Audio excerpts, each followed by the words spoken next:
Hi friends, వర్షం చూడండి ఎలా పడుతుందో. మా మామయ్యకి కాలు ఇరిగిందంటే పలకరించి రావడాకని నేను మా ఆయన ఇద్దరం అయితే వెళ్ళి వస్తున్నాం. వర్షం చూడండి ఎలా పడిందో.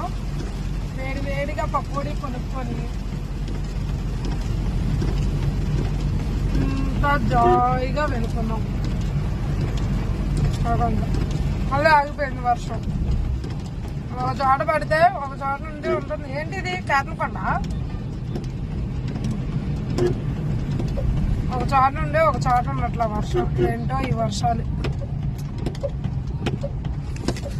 నాకైతే ఈ వర్షంలో కారు పడుతుండే చాలా భయం వేస్తుంది.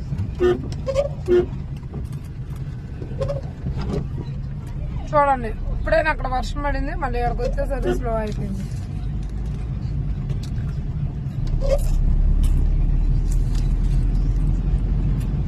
వర్షంలో జర్నీ బాగుంది.